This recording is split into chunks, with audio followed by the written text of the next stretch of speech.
अरे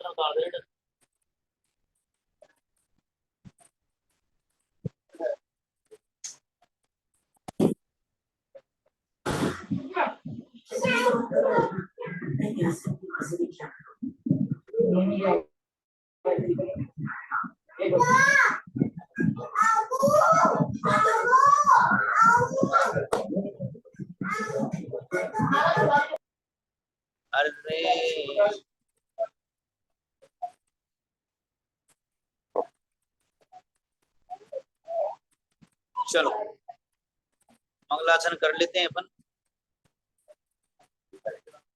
नमो हरियंताणम नमो तीर्थाणम नमो आय नमो वज्रायणम नमो लोहि तवतारणम।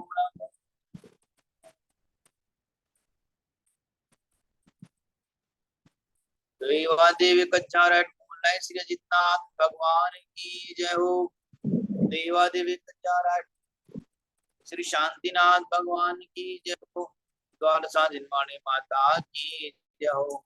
संत शिरोमणि आचार्य एक महाराज की जय हो। सगर महाराज की जय हो।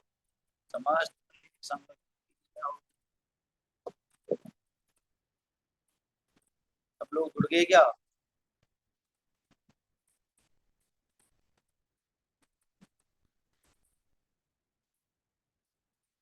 स्वाध्याय माला के क्रम में अभी हम आज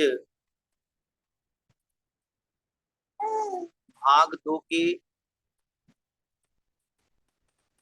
आगे वाले पाठ का अध्ययन करेंगे। अभी तक पूर्व में हमने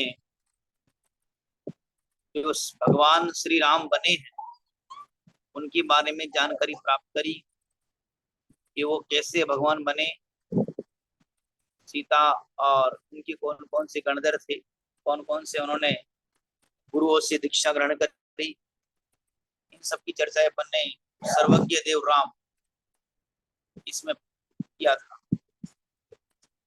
अब उसके आगे देखो, इस भाग 2 में हमें बहुत सारे आचार्य भगवंतों के बारे में समझा। अब जो भाग 2 में जो आज अपन पढ़ेंगे ये कुछ ऐसे विषय हैं जिनको आप स्वयं भी पढ़ोगे तो भी कोई इसमें प्रॉब्लम या समस्या आने वाली नहीं। जैसे रक्षाबंधन पर्व अभी अपन ने पूर्व में मनाया ही है 30 तारीख को, और अभी महाराज श्री के सानिध्य में बहुत अच्छा रक्षाबंधन पर्व संपन्न हुआ।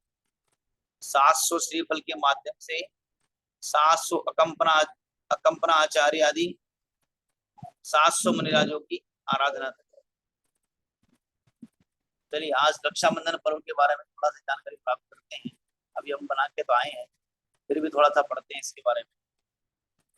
कैसे प्रारंभ हुआ, क्या परिस्थिति थी, क्या वो घटना घटी, इन सब चीजों के बारे में। यद्यपि अभी 3-4 दिन के पहले के प्रवचन में महाराज जी ने सब इसे बता दिया, फिर भी एक संक्षिप्त में अपन इसके बारे में फिर से रिवीजन और परीक्षा के दृष्टिकोण से पढ़ते हैं। देखिए, रक्षाबंधन पर्व ये अनादिकालीन पर्व नहीं, मतलब जैसे शाश्वत पर्व होते हैं अष्टानिका, 10 लक्षण पर्व इत्यादि, एक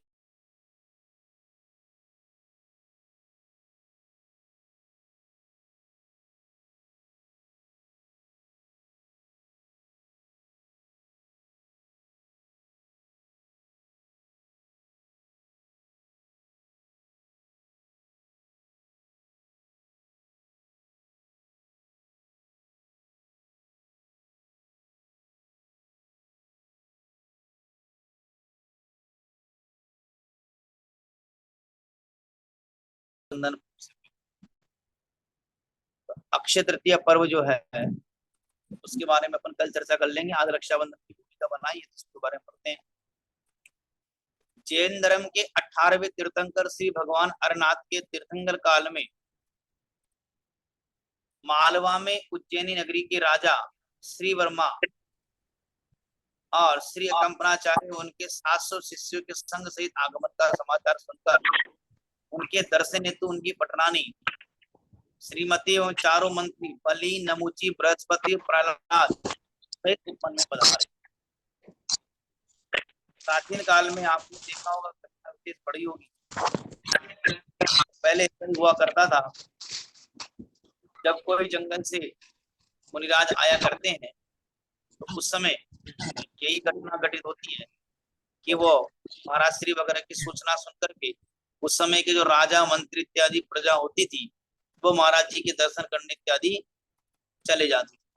तो ऐसे मालवा में कंपनाचार्य आदि 700 मुनिराजों का संघ आया हुआ, तो उनके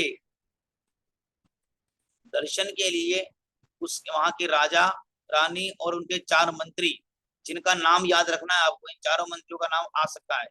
ये चारों मंत्रियों के नाम क्या थे? बलि, नमुची, बृहस्पति और प्रहलाद। और ये चारों ही जो थे जैन धर्म से विद्वेष रखने वाले थे, मतलब जैन धर्म का विरोध करने वाले थे।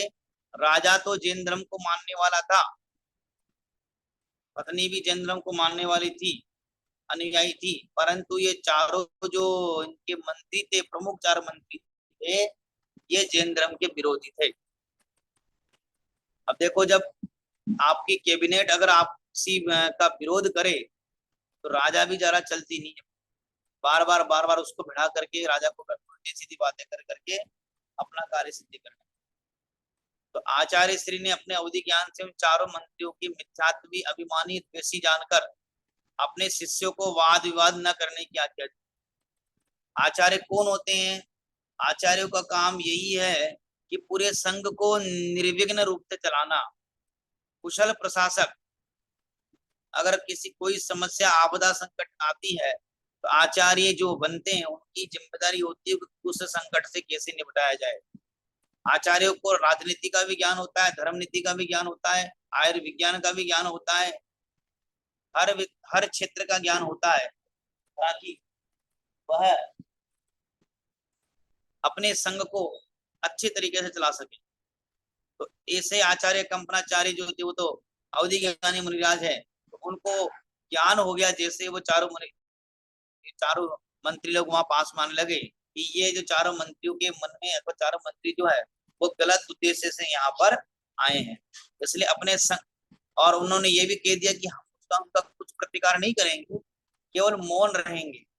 तो स्वयं और अपने पूरे संघ को उन्होंने आदेश दे दिया कि कोई भी किसी भी मंत्री का, किसी भी व्यक्ति का कोई भी जवाब नहीं देगा, आप सबको मौन व्रत धारण करना। ऐसी आज्ञा पा करके सभी शिष्य तो मौन हो गए, परंतु उस समय जब गुरु ने शिष्यों को आज्ञा दी थी तब एक मुनिराज जो जिनका नाम श्रुत कीर्ति था या श्रुत सागर भी आता है, ऐसे जो मुनिराज थे वो मुनि को जंगल में आहार करने गए हुए थे, लौटे नहीं थे। अब 700 मुनिराजों में गिनती करने तो बैठेंगे नहीं कौन आया कौन नहीं आया, वो तो मेला लगा रहता है वहां।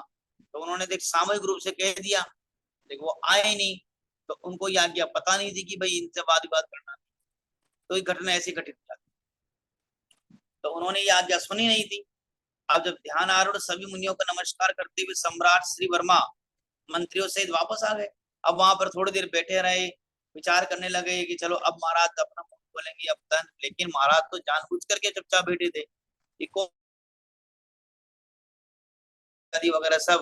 उन्होंने कहा कि देखो महाराज, ये तो ढोंगी बैठे हैं, ऐसे ही अपना ज्ञान इनको कुछ नहीं आता, अगर आता होता तो बोलते, हमसे वाद विवाद करते, प्रश्न करते, लेकिन कुछ नहीं आता है। इस तरीके से वो राजा को आने लगे, और अंत में राजा भी फिर ठीक है बहुत समय हो गया, नहीं बोलना है, तो उनके दर्शन करके राजा भी अपने घर की ओर आने लगे। तब ये रास्ते में ये घटना घटित हुआ। संघ ने किसी भी मुनि ने संघ के किसी भी मुनि ने आशीर्वाद, आगे निकालो,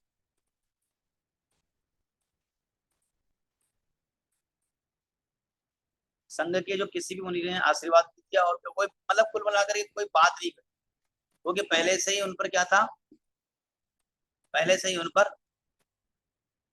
कहा हुआ था, गुरु आज्ञा थी कि आपको कुछ नहीं करना है। तब वो जब वापस जाने लगे तो वहां पर उनको सागर मुनिराज देखने को मिल जाते। कहाँ ध्यान रखते हो ईशान, आगे स्क्रीन बदलो ना भाई।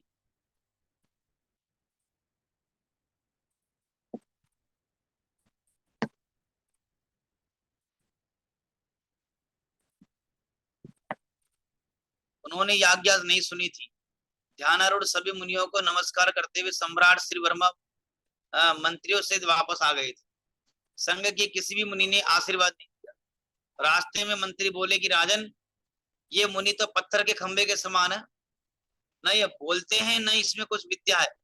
अगर कुछ विद्या होती तो बोलते, इसलिए इन्होंने कोई आशीर्वाद भी नहीं दिया। और शास्त्रों में कहा है कि विद्या विहीना नरा पशु समाना, कि विद्या से विहीन, ज्ञान से विहीन, ज्ञान से रहित जो जो होते हैं वो सब पशुओं के समान होते हैं। भर्तृहरि कवि ने भी कहा ना, साहित्य संगीत कला विहीन, साक्षात पशु पुच्छ विषाणहीन। अर्थात साहित्य संगीत कला ज्ञान इत्यादि से जो रहित होता है वो साक्षात पशु के समान है, बिना पूछ के पशु के समान है। ऐसा मनुष्य, ऐसा उन्होंने कहा। ये साधु सब पशु के समान है। इस प्रकार मुनियों की हंसी उड़ाते हुए चले आ रहे थे कि रास्ते में मुनि श्रुत कीर्ति को जो नगर से आरचर्या करके वापस लौट रहे थे तो उनको मिल गए। अब राजा तो दिन धर्मावलंबी था, तो उन्होंने उनको नमस्कार किया। और नमस्कार करने के बाद जब मंत्रियों का नंबर आया तो उनको नमस्कार करना था ही नहीं, और बोल पड़े, महाराज ये तो तरुण बेल के समान है, इसका पेड़ तो बेल के समान फूला है। ऐसा कहते मुनि से वाद विवाद करने लगे। अब उनको तो वाद विवाद चाहिए था ना, लड़ाई करना था। अब वाद विवाद होने लगा तो श्रुत सागर जैसे नाम था वैसे उनका क्या काम था, श्रुत के सागर थे वो। तो उन्होंने एक एक करके चारों मुनि मंत्रियों के तर्कों को अभितर्कों को खंडन करना चालू कर दिया और अंत में स्वयं जीत गए। तो ध्यान में लीन, अपमानित चारों मंत्री बदला लेने की दृष्टि से उसके में पहुंचे। अब वो हार गए तो चले गए वहां से, तो अपमानित हो गए ना राजा के सामने, तो मनी मन में बहुत उनको खिन्नता आने लगी। तो और इधर वो मुनिराज अकंपराचार्य महाराज के पास पहुंच गए। और पहले और अभी भी जब भी कोई मुनिराज बाहर से आहार करके आते हैं तो अपने से बड़े मुनिराज को या आचार्य श्री के सामने आकर के अगर कोई गलती होती है तो प्रायश्चित ले लेते हैं, अथवा कायस्वर करके आज की आहारचर्या के बारे में को सामान्य बता दिया करते थे। ऐसे सुर सागर मुनिराज जब वहां गए तो उन्होंने ये घटना का जिक्र किया, और जैसे ये घटना का जिक्र किया तो अकंपराचार्य महाराज को तो एकदम टेंशन हो गई, अरे तुमने क्या कर लिया। वो चारों को तो आज्ञा दी थी मैंने, तो वो आज्ञा तो उनको सुनाई नहीं दी थी, तो ध्यान नहीं दिया था। लेकिन अब ऐसा करो कि इसका तुमने तो संघ पर आक्रमण करने, संघ पर बहुत बड़ा कष्ट लाए, अब इसका तुम ही निवारण करो कि तुम उसी स्थान पर जाकर के खड़े हो जाओ जहां पर वो चारों मंत्री तुमसे वाद विवाद किए थे। तो जैसी आज्ञा सुनी और सागर मुनिराज उसी वहीं जाकर खड़े हो गए, रात्रि के काल में वहीं खड़े रहे। तो वो चारों जो मंत्री थे उन्होंने प्लानिंग कर रखी थी कि कैसे न कैसे करके बदला लेना है, हत्या करनी है या कुछ बदला करना है। तो जैसे ही वो तलवार वगैरह लेकर के सुरसागर मुनिराज के पास पहुंचे, रास्ते में मिल गए वो, और उनको जैसे मारने का प्रयास किया तो वहां की वन देवी और देवताओं ने उन चारों को कीलित कर दिया, मतलब वो कुछ कार्य कर ही नहीं पाए। और प्रातः काल जब हुए और ये चर्चा जब राजा के पास पहुंची तो राजा को बहुत दुख हुआ, और राजा ने इन चारों मंत्रियों को अपने देश से बाहर निकाल दिया, इसको कृत्य को देख करके सूली पर चढ़ाने से रोक दिया और दंड स्वरूप देश से निकाला। अब जब इस प्रकार का अपमानित होकर के मंत्रीगण भ्रमण करते करते कहाँ पहुंच गए, कुरुंजांगल देश में पहुंच गए, हस्तनापुर में पहुंच गए। भ्रमण करते करते वहां से निकले और वहां राजा पद्मराय राज करता था। एक दिन राजा ने मंत्री को बताया कि कुंभपुर नाम का राजा सिंगल जो मुझे नमस्कार नहीं करता है, मैं उसे जीत नहीं सका हूं। तब मंत्रियों ने अपने उछल कपट से राजा सिंगल को बंदी बनाकर राजा पद्मराय को सौंप दिया, जो चारों मंत्री थे उन्होंने। तो राजा पद्मराय मंत्री बलि पर बहुत प्रसन्न हुए और प्रसन्न होकर कहा, जो वरदान तुम मांगोगे वो दूंगा। तो उस समय कहा कि अपना वरदान संभाल करके रखते हैं, जब हमें आवश्यकता होगी तो ये नहीं होना चाहिए वचन, कभी किसी को ऐसा वचन मत दो, या दो तो उसी समय पूरा कर, बाद में आपके पास वो सामर्थ्य रहे या न रहे। चाहे दान के संबंध में भी इसी आती, दान यदि आपका भाव बन गया जिस समय आपको देना है, जब आपने बोल दिया तो उस समय आपको दे देना चाहिए। भविष्य का पता नहीं है कि आपको कुछ सामर्थ्य बने या नहीं बने, या आपका भाव, इसलिए जिस समय भाव आ जाता है उस समय दान राशि जमा कर देनी चाहिए और जो दान इत्यादि रोक करके रखते हैं, मंदिरों की वस्तुएं रोक करके रखते हैं, प्रॉपर्टी वगैरह रोक करके रखते हैं, दुकानें वगैरह रोक कर रखते हैं, तो उनको क्या फल मिलता है? महाराज श्री जी प्रवचन में आप दरिद्रता का अनुभव करना पड़ेगा, जन्मों जन्मों तक भिखारी भिखारी बन जाएंगे, ऐसा पाप का बंधन होता है। एक समय मुनि श्री कंपनाचार्य अपने शिष्यों से हस्तिनापुर के उपवन में पधारे, क्योंकि तो मुनिराजों का भ्रमण होता रहता है। समाचार सुनकर के मंत्री भी वहां पर आ गए। मंत्री को जैसे उन्होंने देखा तो वो सारे मुनिराजों को देख करके उनको अपनी बात याद आ गई, और उस समय उन्होंने राजा को उन मंत्रियों ने अपना वरदान मांगने के लिए कह दिया, या हम अपने वरदान का पूरा करेंगे। राजा ने कहा ठीक है, बताओ क्या वरदान है। बोले कि 7 दिन तक अपना राज्य मांग लिया, और स्वयं राजा बन गए। राजा पद्मराय अंतपुर में चले गए, महल में चले गए। राजा बलि ने कंपनाचार्य आदि सहित 701 मुनिराजों पर घोर उपसर किया, क्योंकि राजा को पता ही नहीं था, वो तो चले गए अंदर। और उपवन में चारों ओर बाड़ी लगाकर, अग्नि जला करके, धुआं जला करके, पशुओं के मांस हड्डी आगे देखो होम में डाल, मतलब कुल मिला करके उनको जितना प्रताड़ित कर, मारने को छोड़ करके जितना प्रताड़ित कर सकता था वो उन चारों मंत्रियों ने किया।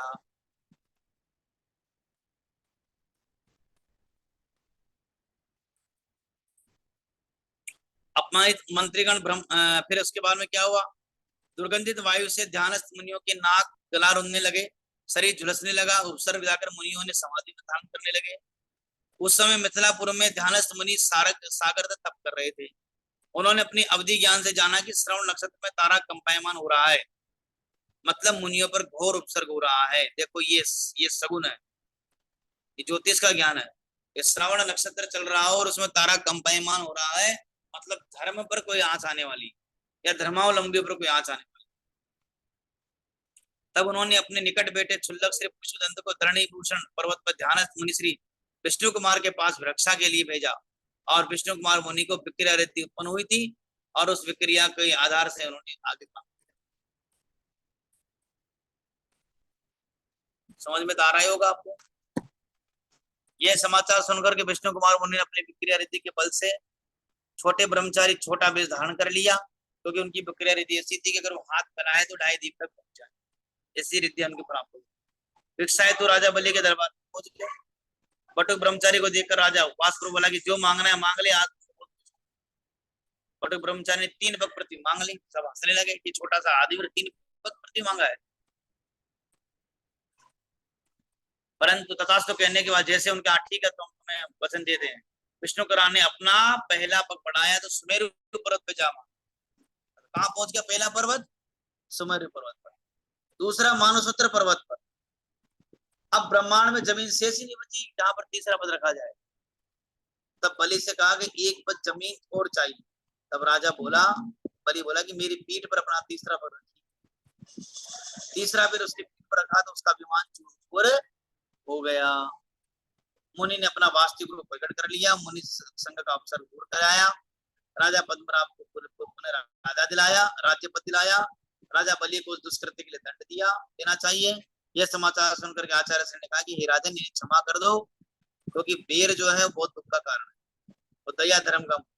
चारों मंत्रियों ने जैन धर्म स्वीकार कर लिया और आचार्य श्री से श्रावक श्रेष्ठ के व्रत दे कहा। तो एक और उनको मारने की चला था, अब उनको गुरु बना। ऐसे विष्णु कुमार मुनि ने अपने गुरु के पास जाकर अपने दोषों की आलोचना करी, धरणी भूषण पर्वत पर कठोर तपस्या करी, और श्रवण नक्षत्र श्रावण माह की पूर्णिमा का वो दिन था जब 701 मुनियों की रक्षा विष्णु कुमार मुनिराज के द्वारा की गई। तो उस रक्षा के कैसी रक्षा हुई, मुनिराजों की रक्षा हुई, तो ऐसे हम भी श्रावक भी श्रवणों की रक्षा करें, मुनिराजों की रक्षा करें, उनकी तपस्याओं में निमित्त बने। इसलिए हम संकल्पित होते हैं उस दिन। रक्षाबंधन का मतलब ये कि हम संकल्पित होते हैं अपने जैन धर्म के प्रति, अपने मुनिराजों के प्रति, अपने साधर्मियों के प्रति, खासकर अपने मुनिराजों कि हम उनका आहार विहार चर्या हर तरह की आवश्यकता जो आगम अनुकूल है। ये नहीं है कि गाड़ी बंगला घोड़ा सब देने लगे, मोबाइल फोबाइल सब देने लगे, नहीं, जो आगम अनुकूल है वो वस्तुएं उनको प्रदान करेंगे अथवा उनसे ग्रहण करेंगे, और उनसे में ज्ञानार्जन प्राप्त होने लगेगा। ये अपन संकल्प करते इस दिन, इसी के लिए रक्षा सूत्र बांधा जाता है। रही बात भाई बहन का त्योहार है, तो वो एक लोक व्यवहार है, हिंदू सभ्यता में वो चला आ रहा है, प्रहलाद वाली घटना। उस कारण से अपन भी क्योंकि हिंदुओं के साथ मिले हुए ज्यादा है, इसलिए अपन लोक व्यवहार में उसको निभा लेते हैं। बाकी अपने जैन दर्शन में भाई बहन का ऐसा कोई विशेष अवसर, विशेष कथन देखने को नहीं मिलता है। सामान्य रूप से रक्षा सूत्र बांधने का मिलता है, तो रक्षा तो अपन कोई भी किसी की कर सकता है, कोई भी किसी को बांध सकता है रक्षा सूत्र, जिसे कलावा बांधते हैं, ठीक है। तो निश्चित ही हम सब इसका रक्षाबंधन पर्व मना सारते हो। सामाजिक परंपरा में इस वर्ष बड़ा बड़ा परम महत्व है। बहन भाई की कलाई पर रक्षा राखी बांधती है। देखो वहां पर भी भावना क्या है, बहन बांधती तो क्या भावना बाता है भाई की रक्षा का। तो एक कुल मिलाकर के एक रक्षाबंधन मतलब एक रक्षा का पर्व है कि एक गृहस्थ में हम हैं, हम अपने परिवार की रक्षा करेंगे धर्म के अनुसार, और जब मुनिराज की बात आती है तो हम मुनिराज की रक्षा करेंगे, क्योंकि दोनों ही जगह रक्षा का भाव है। इसलिए हम संकल्पित होते हैं, बार बार हर साल इसलिए संकल्पित होते हैं कि बार बार भूल जाते हैं। तो वो अपने व्रत को मजबूत करने के लिए, संकल्प को मजबूत करने के लिए बार बार ये पर्व मना लिया जाता है। बार बार का मतलब साल में एक बार जब इनका दिन आता है। और भाई भी बहन की उस रक्षा को स्वीकार कर लेता है, रक्षा का संकल्प करता है। युग युग तक ऐसी परंपरा आज तक होती आ रही है, इसलिए जो परंपराएं चलती आती है उसको ज्यादा छेड़ाछेड़ी नहीं करते हैं, और व्यवहार अनुकूल मान करके, व्यवहार धर्म मान करके भी उसको अपन बिना मिथ्यात्व के ग्रहण कर सकते। इस तरीके से आज अभी अपन ने संक्षिप्त में रक्षाबंधन पर्व की घटना के बारे में जानकारी प्राप्त की। अभी आपको केवल इसमें से कुछ 3-4 प्रश्न वैसे हैं जो मांग लेना, याद कर लेना चाहिए। तो मंत्रियों के नाम, दोनों के पति उनके नाम, अकम्बनाचार्य आदि थी सही, ठीक है। इसमें बस ये प्रश्न बनेंगे, कुछ ज्यादा खास। या घटना विशेष, कौन सी घटना, कितने मंत्री थे, कौन से मुनिराज थे जिन्होंने उपसर दूर किया, कौन से मुनिराज थे जिनसे वाद विवाद हुआ। ऐसे 3-4 प्रश्न तो इसमें बनेंगे, वो आपको याद है कि सही, नहीं हो तो लिख लेना, ठीक। बाकी अब 10 लक्षण पर्व आने वाले हैं। हम भी आपकी कक्षा केवल 1 हफ्ता ही ले पाएंगे, अब 10-12 दिन, 12-15 तारीख तक। उसके बाद हम भी बाहर जाएंगे 10 लक्षण पर्व में। तो 10 लक्षण पर्व में आप यहाँ पर जो विद्वान आ रहे हो तो उनसे छड़ाला इत्यादि को पढ़ने का प्रयास करना समय निकाल करके, ताकि छड़ाला इत्यादि का कोर्स जो आपके कोर्स में वो पूरा हो जाए। जितना पढ़ लो उतना अच्छा है, नहीं तो फिर बाकी अपन समय पर पढ़ाएंगे। तो देखना 10 दिन में वैसे तत्पर सूत्र का वाचन होता ही है, फिर भी भैया जी वगैरह आते हैं आप, उनसे थोड़ा बहुत पढ़ने का प्रयास करना, अथवा इस भाग को ही रिवीजन करवा लेना, पहले दूसरे भाग को पुनः रिवीजन करवा लेना, आप लोगों के लिए ठीक रहेगा।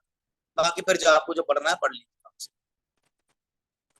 अभी तो इसमें कोई पूछने लायक कोई चीज है नहीं है।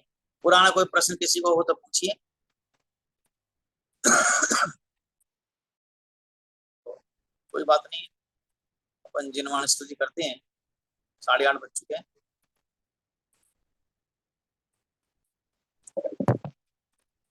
जिनवाणी के ज्ञान से कालो स्ववाणी मस्तक नमो सदा।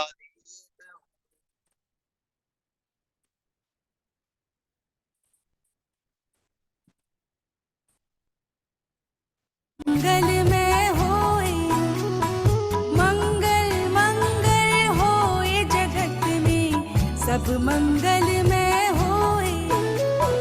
किस धरती के हर प्राणी का, किस धरती के हर प्राणी का मन मंगल में होए। मंगल मंगल होए जगत में, सब मंगल में होए।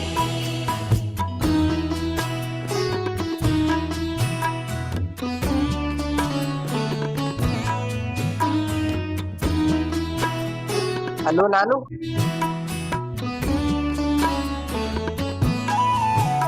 हेलो नानू। कहीं क्लेश कालेश रहे ना, दुख कहीं भी होए। मन में चिंता भय शोक नहीं होए।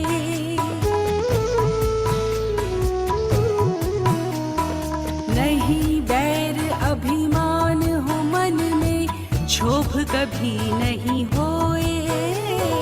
मैत्री प्रेम का भाव रहे नित, मन मंगलमय होए। मंगल मंगल होए जगत में, सब मंगलमय होए। मंगल मंगल होए जगत में, सब मंगलमय होए।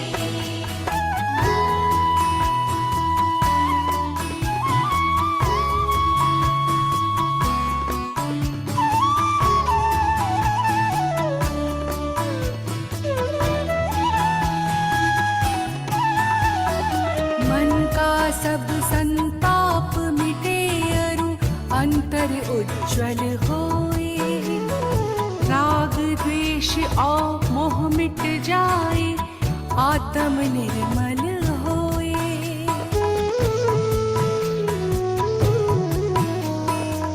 प्रभु का मंगल गान करे सब, पापों का क्षय होए। इस जग के हर प्राणी का हर दिन मंगलमय होए।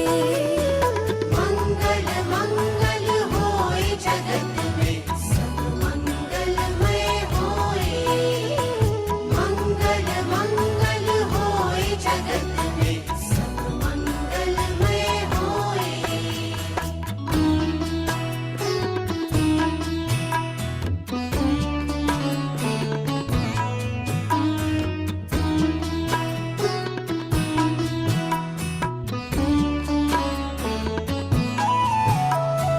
गुरु हो मंगल, प्रभु हो मंगल, धर्म सुमंगल होए।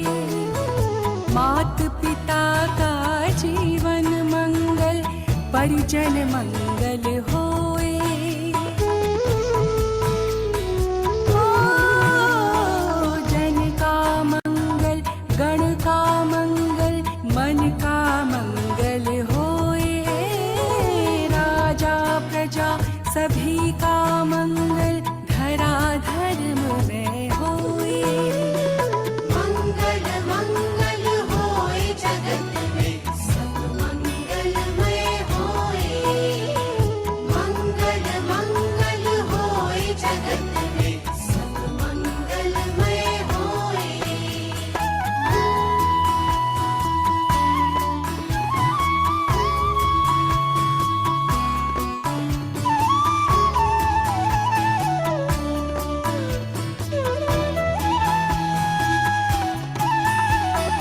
मंगल में हो प्रात हमारा, रात सुमंगल होए।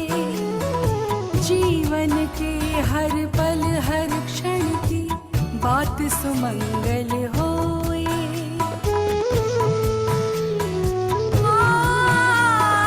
घर घर में मंगल छा जावे, जन जन मंगल होए। इस धरती का कण कण पावन और मंगलमय होए। मंगल मंगल होए जगत में, सब मंगलमय होए। मंगल मंगल होए जगत में, सब मंगलमय होए। इस धरती के हर प्राणी का, इस धरती के हर प्राणी का मन मंगलमय होए।